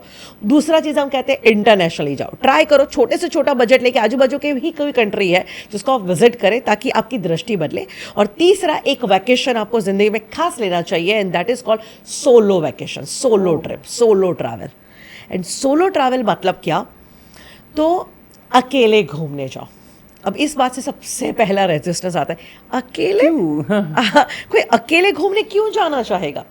इसीलिए जाओ क्योंकि ज़िंदगी में हम सब चीज़ों को टाइम देते हैं, हमारे परिवार को टाइम देते हैं, हमारे काम को टाइम देते हैं, हमारी पढ़ाई को टाइम देते हैं, हम खुद को कितना टाइम देते हैं? और आपके घर के रूटीन में ना ये पॉसिबल नहीं होगा, इसलिए आपको सारी चीज़ों से एक वैकेशन लेना पड़ेगा और आपको अकेले घूमने जाना पड़ेगा। एंड आई टेल यू, जो सोलो ट्रिप में आप सीखते हैं ना, वो दुनिया की कोई ट्रिप में नहीं सीखते। सोलो ट्रिप में आप ना सबसे ज़्यादा अपने आप के साथ होते हो, तो अपने आप को जानते हो, अपने स्ट्रेंथ को जानते हो, अपनी वीकनेसेस को जानते हो, अपनी गलतियों को जानते हो। और सोलो ट्रिप को मैं पिछले 15 साल से फॉलो करूँ इंडिया में, तब तो वो कंसेप्ट ही नहीं था, और तब तो सबको ये लगता था कि लड़कियों के अकेले जाएगी घूमने जाएगी। पर मैं कहती हूँ मेरे अंदर जो कॉन्फिडेंस बढ़ा है ना ज़िंदगी में, वो सब मुझे सोलो ट्रिप से दिया है। क्योंकि जब मैं सोलो जाती हूँ तो मुझे सब चीज़ में कॉन्शियस रहना है, मैं एक लड़की हूँ, अकेले घूम रही हूँ, मुझे कितने बजे कहाँ जाना चाहिए, कहाँ नहीं जाना चाहिए, एरिया को देख के जजमेंट आता है, लोगों को देख के जजमेंट आता है, लोगों की परख होने लगती है। एंड बहुत सारे आपको प्रॉब्लम्स भी होते हैं। लंदन में ही मैं एक बार सोलो ट्रैवल पे गई थी एंड लिटरली मेरा ध्यान ही नहीं रहा, मुझे कुछ ईस्ट में जाना था, मैं गलत ट्रेन में चढ़ गई और 2 घंटे वेस्ट में पहुँच गई। और वो रात को 12 बज गए थे और मेरे पास उसके बाद कोई ट्रेन ही नहीं थी। और वो जो 4-5 घंटे का समय था, जो मैंने अपनी कॉन्शियसनेस, जो मैंने अपना लॉजिक लगाया, जो मैंने अपने आप को मतलब वहाँ पे बरकरार रखा, मैंने किस तरह से सेफ्टी ढूंढी, मैंने क्या क्या स्टेप्स उठाए, तो जब जो सेंस है ना वो अंदर से आने लगती है, हिमानी अब ये कर, यहाँ मत रुक, ये कर, इससे बात कर, वो कर। तो इतना कुछ हमारे अंदर जो होता है ना वो भर के आता है। तो जब आप सोलो ट्रैवल करते हो तो I suggest solo travel to everyone. And solo में भी मैं एक स्पेशल ट्रैवलिंग मेरा रूटीन है, वो भी मैं लोगों को सजेस्ट करती हूँ। आई थिंक ये तो बहुत मुश्किल होगा लोगों के लिए, पर वो आप कर सकते हो। मेरी जो सोलो ट्रैवल होती है ना, हर साल मैं एक ट्रिप सोलो मारती हूँ। मुझे नेचर का शौक है, ऐसी अलग अलग पहाड़ियों में और ऐसी अलग जगहों पे चली जाती हूँ। जाने के बाद पहला काम करती हूँ मोबाइल का उपवास। मोबाइल उपवास? यस, यानी no phone, no social media, no news and कोई भी परिवार या ऑफिस के सदस्यों से बात नहीं। बाप रे। यानी मैं दुनिया से कंप्लीटली डिस्कनेक्ट कर देती हूँ। क्योंकि अगर मैं घर वालों से बात करूंगी तो मुझे घर परिवार का डेटा मिलेगा, ऑफिस वालों से बात करोगे तो काम का लोड मिलेगा, न्यूज़ देखूंगी तो मुझे बाहर का लोड मिलेगा। पर मुझे एक ऐसे स्पेस चाहिए जहाँ पे मेरे अंदर कुछ ना जाए, अरे मेरे अंदर से कुछ बाहर आए। करेक्ट। तो I just go there, I take my vacation. मेरे परिवार को भी पता होता है, कोई मुझे डिस्टर्ब भी नहीं करता। इमरजेंसी नंबर डेफिनेटली उनके पास होते ही हैं, but otherwise nobody disturbs me in that time. And वो जो समय होता है जहाँ पे मैं 10 दिन 20 दिन, मैंने लाइक 45 डेज तक सोलो ट्रिप किया हुआ है, जिसके अंदर without phone, without social media, दुनिया में क्या हो रहा है मुझे कुछ नहीं पता है, और ऐसे एक्सपेरिमेंट। और वो जो समय होता है वो मेरी लाइफ का बेस्ट समय होता है।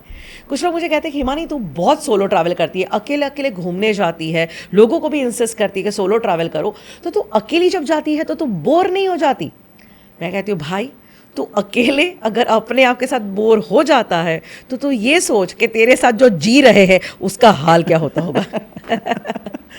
तो अगर आप अपने आप के साथ बोर होते हैं ना, तो ये बहुत बड़ी वार्निंग है। मेक योरसेल्फ सो इंटरेस्टिंग यार। अपने दोस्तों के साथ जैसे समय की कमी पड़ती है ना, वैसी मुझे अपने आप के साथ कमी पड़ती है।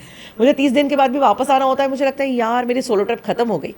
So make your self so interesting. खुद से इतना प्यार करो कि खुद के साथ इतना मज़ा आए, बार बार वो क्रेविंग हो कि यार मुझे खुद के साथ घूमने जाना है। Amazing amazing. ये सोलो ट्रिप वाला कॉन्सेप्ट बहुत ज़बरदस्त है। और इवन 45 डेज विदाउट फ़ोन, आज की तारीख में 45 मिनट्स कोई फ़ोन के बिना नहीं रह पाएगा।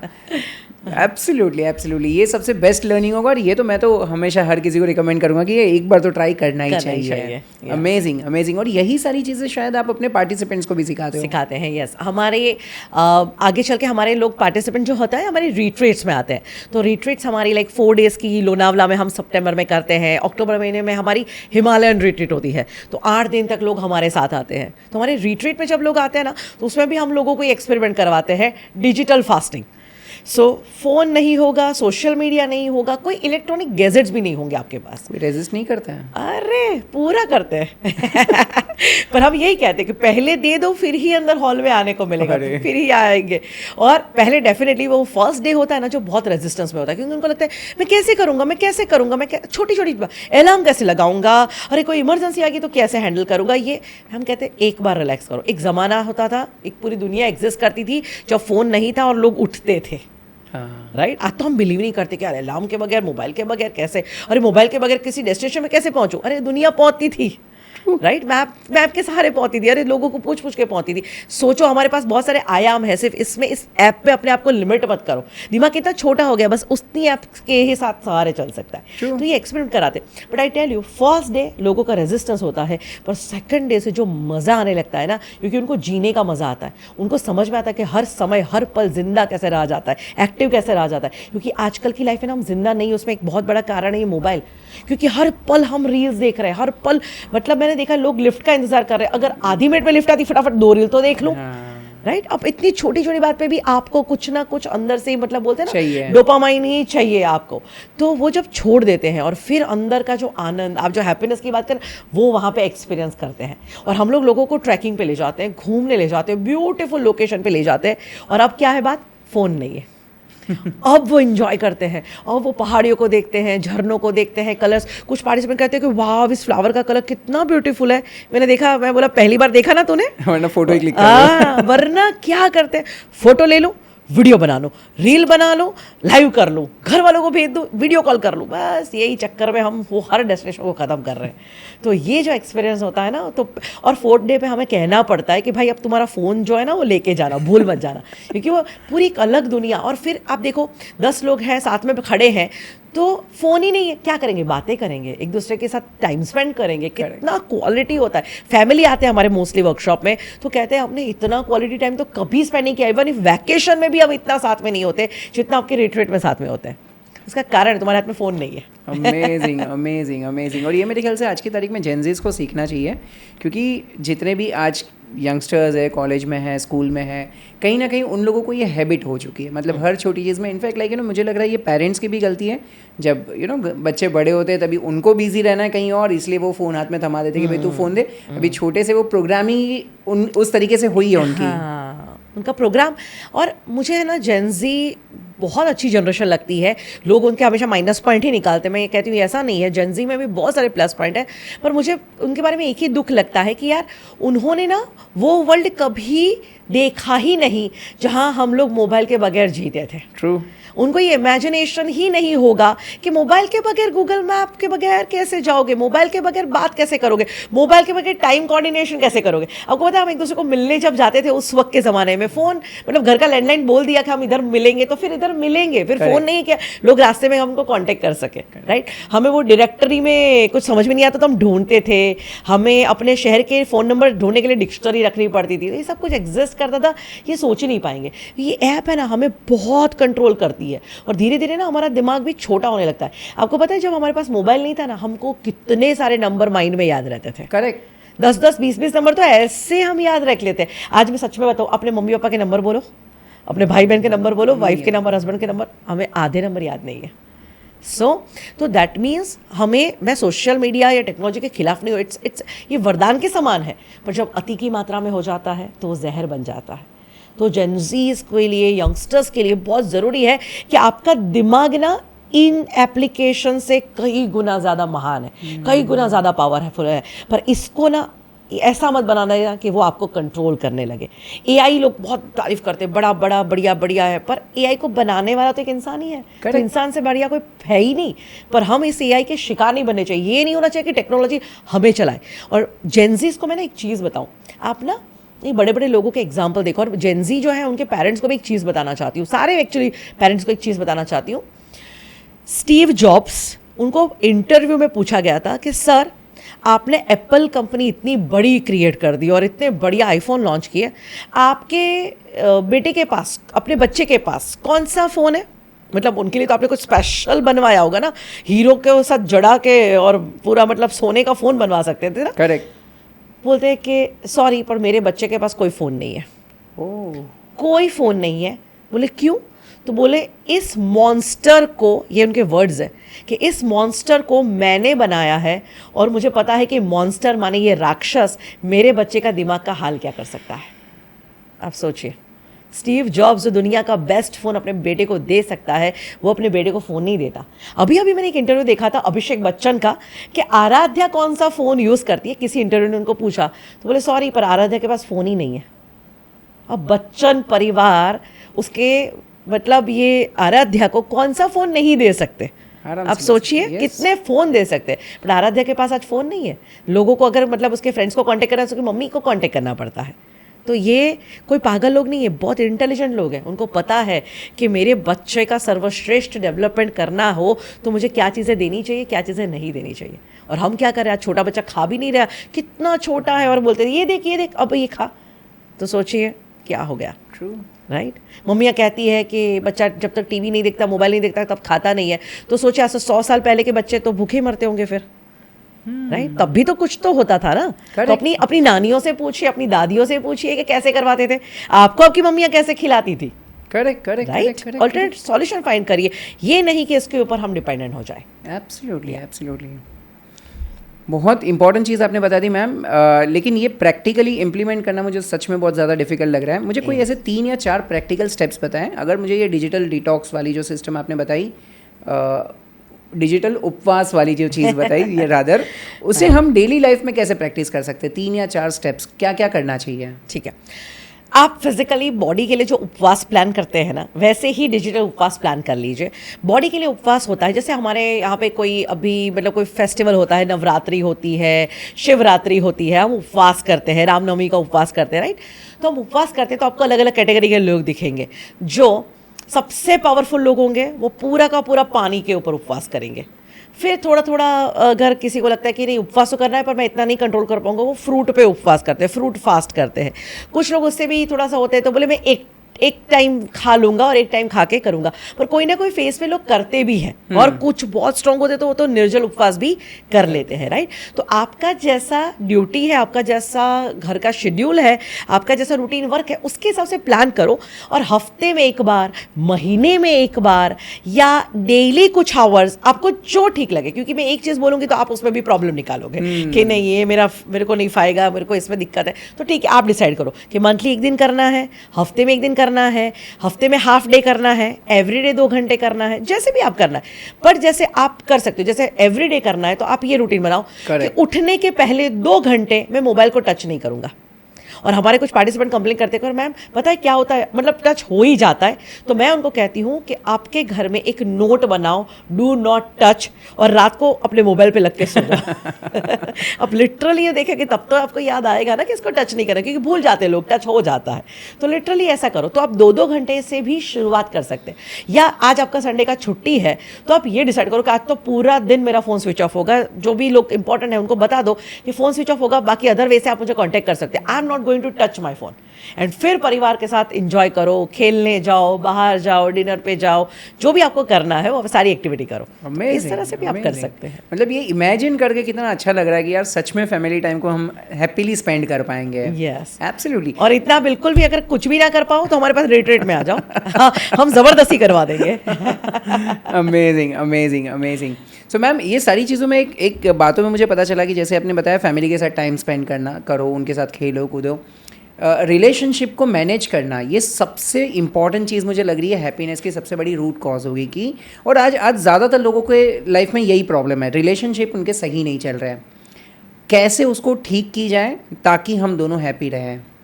मैं एक चीज़ कहती हूँ कि इंसान को सबसे ज़्यादा सुख और इंसान को सबसे ज़्यादा दुख उसके अपनों से ही मिलता है। आप देखना, आपने हाइट्स ऑफ हैप्पीनेस ज़िंदगी में कभी फील हुई होगी तो उसमें कोई ना कोई अपनों की कुछ अच्छी बातें होंगी, अच्छी मेमोरीज होंगी। राइट और कुछ भी बुरा जब आप महसूस करते हैं ना, उसमें कहीं ना कहीं अपने भी शामिल होते हैं। तो इसीलिए कहते हैं इंसान ना मर्सिडीज नहीं मिलती और आत्महत्या कर ले, ऐसे केसेस नहीं होते।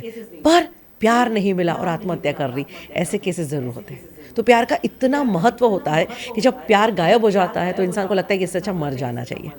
तो रिलेशनशिप जो है वो हमारे बहुत इम्पॉर्टेंट एस्पेक्ट है।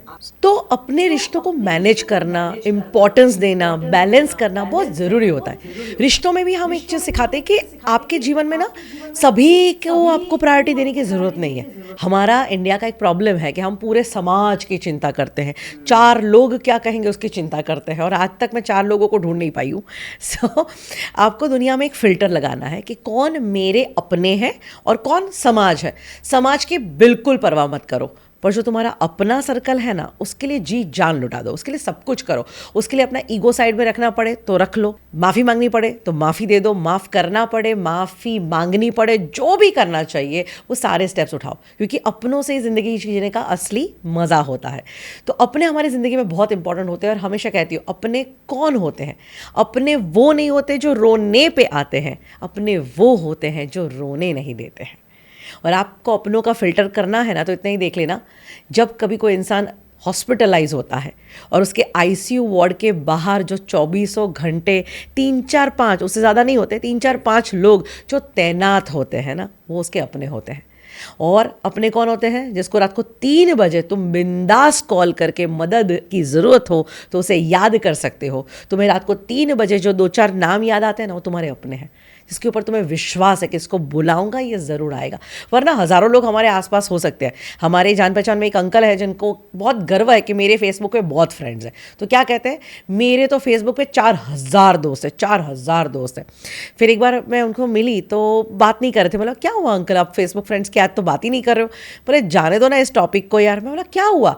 तो बोले, मैं बीमार हुआ और मैं हॉस्पिटलाइज था, मेरे पास 4000 दोस्त हैं, और जब सब कुछ हुआ सिर्फ मेरी बीवी और 2 बच्चे, उसके अलावा कोई आया ही नहीं। तो मैं वही कहती हूँ, दुनिया फेक है, राइट? तो उस फेक वर्ल्ड को चेज मत करो, पर हाँ, तुम्हारे बाहर तुम्हारी बीवी और 2 बच्चे खड़े रहे ना, फिर उसके लिए ना सब कुछ कर डालो जितना तुमसे बन पड़े। और सबसे इम्पॉर्टेंट सलाह और सबसे इम्पॉर्टेंट टेक्निक जो हम वर्कशॉप में भी देते हैं कि आपको अपने रिश्तों को बेहतरीन बनाना है, एक चीज़ करो, एंड दैट इज़ आप उनको अपने ज़िंदगी में क्वालिटी टाइम देना शुरू करो, समय बिताना शुरू करो, और उस टाइम को बेस्ट बनाओ। कोई कहते हैं कि समय देने से क्या होगा, मैं तो उसको अच्छी अच्छी गिफ्ट देता हूँ, मैं अपने बच्चे को आईपैड लेके देता हूँ, PS5 लेके देता हूँ, अरे मैंने उसको ये कार दिलवाई है। मैं बोला, इसका मतलब ये नहीं कि आप उसको बेस्ट प्रेशियस गिफ्ट देते, आप उसे बहुत प्यार करते हैं। कारण है, आपको किसी को देना है ना, तो गिफ्ट नहीं प्यार दो, गिफ्ट नहीं टाइम दो, क्योंकि उससे बेहतरीन और कोई गिफ्ट नहीं हो सकती। क्योंकि जब आप कोई भी चीज़ खरीद के किसी को गिफ्ट करते हैं तो आप अपनी कमाई का, अपने बैंक बैलेंस का एक हिस्सा उसको देते हैं, पर जब आप उसको अपना समय देते हैं तो आप अपने जीवन का एक हिस्सा उसको देते हैं। तो इससे बेहतरीन इस दुनिया में ना कोई गिफ्ट नहीं है। तो अगर यहाँ पे किसी को भी लाइफ में रिलेशनशिप का प्रॉब्लम है तो पहले तो उनके साथ समय बिताओ। और एक बहुत अच्छी चीज़ है जो हम लोगों को रेकमेंड करते हैं, जिसे कहते हैं घर सभा करो।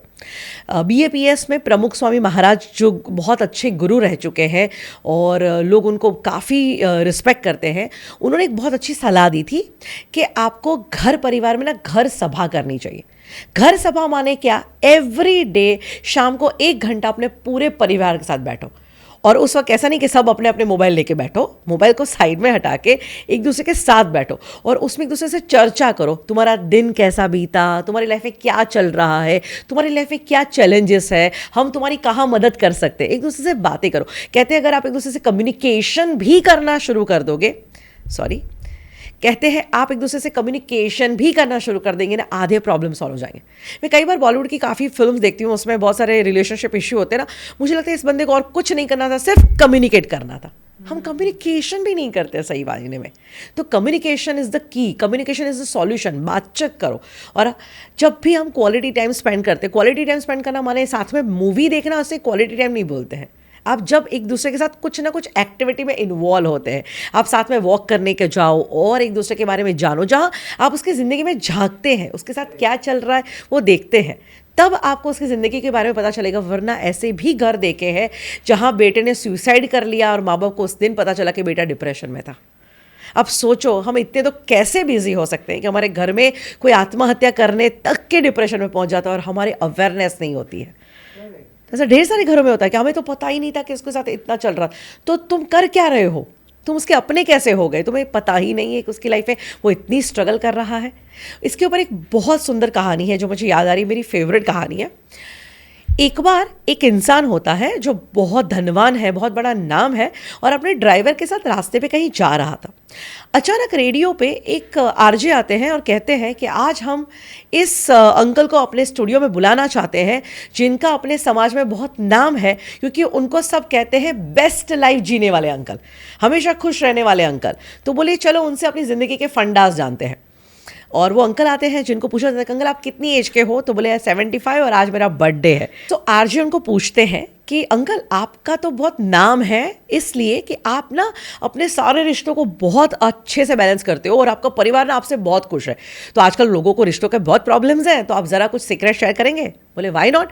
अब वो बिजनेसमैन को भी आइडिया आया, बोले एक काम करो इसका वॉल्यूम बढ़ाओ मैं भी सुनूंगा। तो वो इंसान कहता है कि जब मैं 55 साल का था, 55 ईयर्स की एज पे था, मेरे साथ एक घटना घटी। मैं अपने करियर में बहुत आगे था, मेरा बहुत नाम था, मैंने बहुत पैसा कमाया था और मैं बहुत व्यस्त भी रहता था। और उसी वक्त मेरे एक दोस्त की हालत बहुत ख़राब हो गई, वो बहुत सीरियस हो गया और उसको कोई ऐसी बीमारी हो गई और डॉक्टर ने कहा कि अब कुछ ही दिन के वो मेहमान हैं। जब मैं उसे मिलने गया तो मैंने बातों बातों में एक चीज़ देखी कि वो बहुत अफसोस कर रहा था। मैं सोचूं इतना कमाया, इतना नाम बनाया और ये अफसोस क्यों कर रहा है? तो वो अफसोस करते करते ये कहता था कि ज़िंदगी में सब कुछ पाया पर एक रंज ज़रूर रह गया, नहीं पता था मौत कब आ जाएगी और आज मौत आ गई और लगता है परिवार को समय ही नहीं दिया।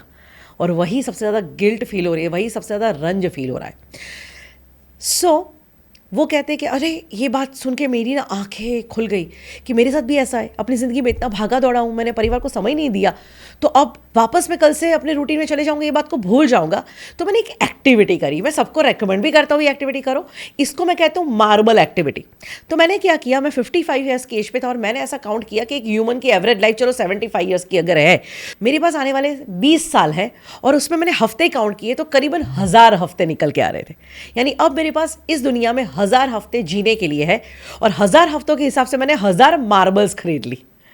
अब उस मार्बल्स को मैंने अपने ऑफिस में एक डब्बे में रख दिया जिसके ऊपर हर रोज़ मेरी नज़र पड़ती। और अब मैंने इसके हिसाब से डिसाइड किया कि पूरा हफ्ता काम करूंगा पर एक दिन कंप्लीटली सब कुछ छोड़ छाड़ के परिवार के साथ सिर्फ इंजॉय करूंगा, सिर्फ मज़ा करूंगा, सिर्फ खुश रहूंगा और उनको भी खुश रखूंगा। और जैसे ही वो दिन खत्म होता मैं एक मार्बल निकाल के उसे थ्रो कर देता। धीरे धीरे दिन बीतते गए, हफ्ते बीतते गए, साल बीतते गए और करते करते मार्बल्स कम होने लगी। जब मार्बल्स कम होने लगी और रियलाइजेशन हुआ कि समय और कम आ रहा है, समय और कम है और ज़्यादा मज़ा करना, और ज़्यादा परिवार को समय देना शुरू कर दिया। और करते करते आज वो लास्ट हफ्ता है, एक ही मार्बल पड़ी है, पूरे परिवार के साथ इतना खुशहाल हूँ। आज परिवार भी यहाँ आया है और अब बस जाके वही मार्बल मैं थ्रो कर दूंगा। तो अब यहाँ पे मुझे कोई अफसोस नहीं और इसके बाद मैं जितना भी जीऊँगा ना वो मेरे लिए ना बोनस होगा। तो मरते वक्त मैं अफसोस नहीं करूँगा। और ये बात सुन के ना वो जो बिजनेसमैन था उनकी आंखों में आंसू आ गए। उसको भी रियलाइज़ हो गया कि मेरा बच्चा कितने समय से बोल रहा है कि पापा कहीं घूमने चलते, पापा कहीं घूमने चलते। मैं उसको सिर्फ टाले ही जा रहा हूँ। मेरे पास सब कुछ समय है पर मेरे परिवार के लिए समय नहीं है। तो उसने डिसाइड किया कि आज से मैं भी ये मार्बल गेम खेलूँगा और मैं भी मार्बल्स लेके आऊँगा। क्या बात है, क्या बात है। 100% और 100% ऐसा हो ही जाएगा। तो आज का डिस्कशन तो हम यहीं पर स्टॉप करते हैं क्योंकि आई नो आपका भी शेड्यूल बहुत पैक है। तो with this I will and this podcast. Thank you so much for coming, thank you so much for sharing such a beautiful knowledge and I am very sure 2026 हर किसी के लिए बहुत successful होने वाला है। Thank you so much.